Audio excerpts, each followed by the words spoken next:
የኩሩ ወንድ መገለጫዎች። ኩሩ ወንድ ሴቶችን ያከብራል። ለሴቶች የሚያስፈልገውን ክብርና ትኩረትም ይሰጣል። ለምሳሌ በር ይከፍትላታል፣ ቅድሚያ ይሰጣል። ህልሟንና ራዕይዋን ቅድሚያ ይሰጣታል። ህልሟንና ራዕይዋን እንድታሳካ የተቻለውን ሁሉ እገዛ ያደርጋል። ኩሩ ወንድ ራሱን ያከብራል፣ ለዓላማው ቅድሚያም ይሰጣል። ሁሉንም ለማስደሰት አይሞክርም።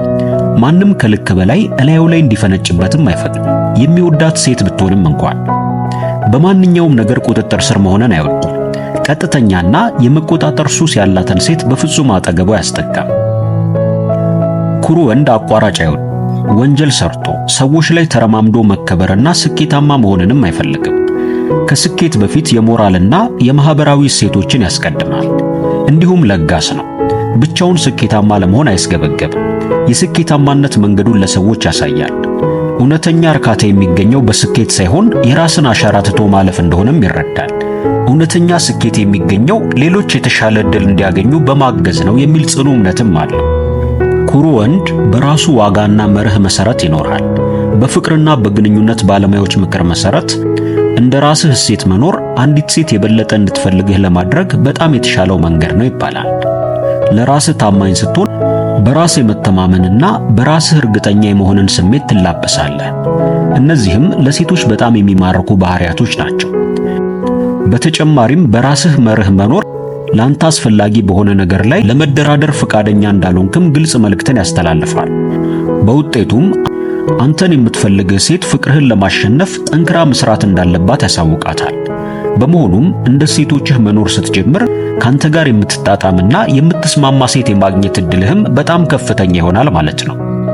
ከሁሉም በላይ ግን ተመጣጣኝነት ለዘላቂና አርኪ ግንኙነት በጣም አስፈላጊ ነው። ካንተ የህይወት መርህ ጋር የማትጣጣምና የማትጋራህ ከሆነ ጊዜህና ትኩረትህ አይገባትም ማለት ነው። እንዲሁም ኩሩ ወንድ መኖር የሚፈልገውን ህይወት ይኖራል እንጂ ማንንም አይለማመጥም። ከምንም ነገር በላይ አንተ በራስህ ላይ እምነት ካለህ ሌሎች በአንተ ላይ እምነት እንዲጥሉ አትም። ራስህን መደገፍ ከቻልክ የማንንም ድጋፍ አያስፈልግህም። ደስ የሚለው ነገር መኖር የምትፈልገውን ህይወት መኖር ስትጀምር፣ ያለህን እውነታ መናገር ስትጀምር፣ እንዲሁም ራስን አጉልተህ ስታወጣ ያኔ በሴት ልጅ ዘንድ እውነተኛ ክብርና ፍቅርን ታገኛለህ። ሴቶች የሚያከብሩት ራሳቸውን ለመሆን ድፍረት ያገኙትን ወንዶች ነው። በመሆኑም ውስጥህ የሚልህን ለመከተል ድፍረት ካገኘህ ሴቶች ያከብሩሃል። ስለዚህም መንገዱን አሳያቸው፣ መጓዝህን ቀጥል፣ በራስህ ተማመን። መጨረሻ ላይ ሁሉም ነገር መልካም ይሆናል። መልካም መሆኑን ስትገነዘብ ይበልጥ ለመሻሻል ትነሳለህ። በርካታ ሌሎች ሰዎችንም ታነሳሳለህ። ብቻዬን ሆኜ መጋፈጥን መለማመድ አለብኝ። በዚህ የተነሳ ብቻዬንስ ሆነ በረታለሁ በል። አለቀ። ኩሩ ወንድ በራሱ ይተማመናል። መቼም ቢሆን በራስ መተማመንን የመሰለ ኃይለኛ ነገር የለም። ለምሳሌ አንዲት ሴት ችላ ብትልህ የሷን ማረጋገጫ ሳትፈልግ በራስ የመተማመን ስሜትህን ጠብቅ። በራስ መተማመን በባህሪው ማራኪ ነው። እንዲሁም ይሄንን በድርጊትህና በሰውነት ቋንቋህ በዝምታ ስታሳያት ቃላቶች ከሚናገሩት በላይ ይናገራል። ይሄ ጸጥ ያለ ጥንካሬ በጊዜ ሂደት አንተ በቀላሉ የምትለየው ወንድ እንዳልሆንክ እንድትገነዘብ ስለሚያደርጋትም እሷን ወደ አንተ ይስባታል። ራስህን እንደ ቅኔ አድርገህ አሳያት። ከስድ ንባብና ከቅኔ የቱ ነው አእምሮን የመያዝ አቅም ያለው? አሊያም ደግሞ በሰው አእምሮ ውስጥ የመቆየት አቅም ያለው የቱ ይመስልሃል? ብዙ ጊዜ አእምሮአችን በቀጥታ ከሚነገረው ነገር ይልቅ በቅኔ መልክ የሚሰጠውን ማሰላሰል ይቀናዋል። ራስህን እንደ ቅኔ አድርገህ አሳያት። ከስድ ንባብና ከቅኔ የቱ ነው አእምሮን የመያዝ አቅም ያለው? አሊያም ደግሞ በሰው አእምሮ ውስጥ የመቆየት አቅም ያለው የቱ ይመስልሃል? ብዙ ጊዜ አእምሮአችን በቀጥታ ከሚነገረው ነገር ይልቅ በቅኔ መልክ የሚሰጠውን ማሰላሰል ይቀናዋል። ለዛም ራስህን ቅኔ አድርግ የምልህ። ሴቶች ጋር ሄደህ ያለህን ሁሉ አራግፈህ ቁጥብ ሁን። ልክ አንድ ሕፃን አንድ መልስ አሰርተኸው ሌላውን ራሱ እንዲሰራ እንደምትተወው ሁሉ ስለ ራስህ ትናንሽ ነገሮችን አሳያት። ሌላውን ራሷ እንድታስተውለው ፍቀድላት። ምክንያቱም ሁሉንም ነገር አውጥተህ ካሳያት እሷ ስላንተ የማታውቀው ምንም የተደበቀ ማንነት አይኖርም። በመሆኑም በአእምሮዋ የምታስበውና የምታሰላስለው ነገር አይኖራትም ማለት ነው። ለትናንሽ ነገሮች ትኩረት መስጠት። ለምሳሌ አንዲት ሴት ስላንተ ትናንሽ ነገሮችን እንኳን የምታስተውልና የምታስታውስ ከሆነ ያቺ ሴት በተለየ መልኩ እያከበረች እንደሆነ ማወቅ አለብህ። ምክንያቱም ሌሎች ሰዎች ጭራሽ ልብ የማይሉትን ነገር ልታስተውል ስለቻለች ማለት ነው። ይህም ታዲያ አንተም ስለሷ ትናንሽ ነገሮች እንድትጨነቅ ያደርግሃል። ይህን ለማድረግ እንግዲህ ሁለት ዘዴዎችን ብቻ ነው መከተል የሚኖርብህ። አንደኛ፣ እሷ ስታወራ በደንብ ማዳመጥ ይኖርብሃል። የምታወራውን ነገር ብቻ ሳይሆን ስሜቷንና አገላለጿን በደንብ ማየት ይገባሃል። እንዲሁም ይህንን ካደረግክ በኋላ እነዛን ነገሮች በሌላ ጊዜ ማስታወስም የግድ ነው።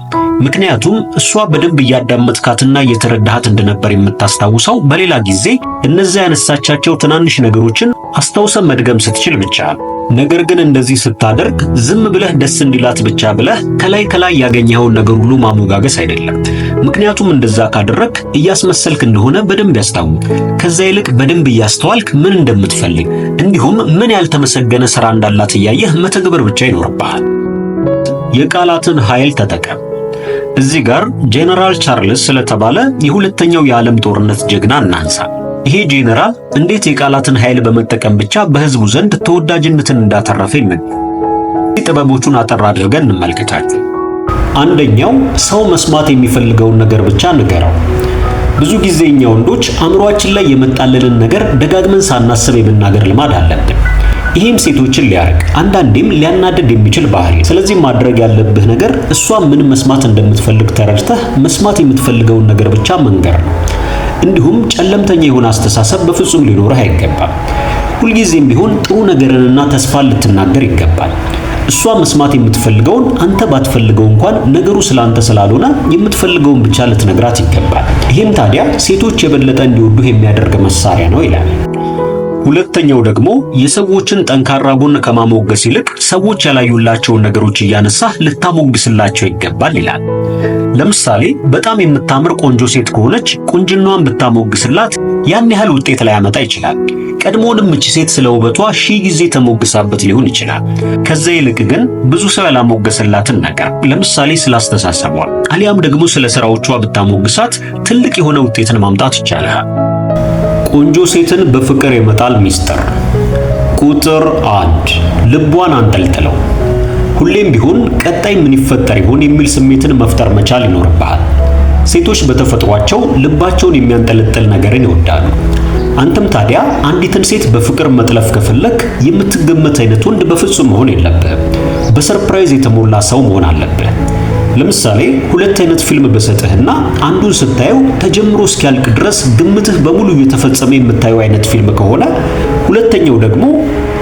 ሁለተኛው ደግሞ ፍጹም ከገመትከው ተቃራኒ የሆነ የፊልም ሲኖች የሚገኙበት እንዲሁም ልብ አንጠልጣይና ቀጣይ ምን ይፈጠር ይሆን ብለህ የምታየው አይነት ፊልም ከሆነ የቱን ትመርጣለህ? በእርግጠኝነት ሁለተኛው ነው። ይህንን ወደ እውነተኛው ዓለም ብታመጣውም ያው ነው። ሴቶች ከሚገመት ሰው ይልቅ በሰርፕራይዝ የተሞላ ወንድን ይወዳሉ። እዚህ ጋር ለዛሬ የነበረንን ዝግጅት በዚህ አበቃን። በቀጣይ በተለያዩ አዝናኝና አስተማሪ ፕሮግራሞች መልሰን እስከምንገናኝ ድረስ ለቻናላችን አዲስ ከሆናችሁ ሰብስክራይብ፣ ላይክ እና በምንሰራቸው ፕሮግራሞች ዙሪያ ያላችሁን ሐሳብና አስተያየት በመጻፍ ቤተሰብ ይሁኑ እንላለን። መልካም ቆይታ።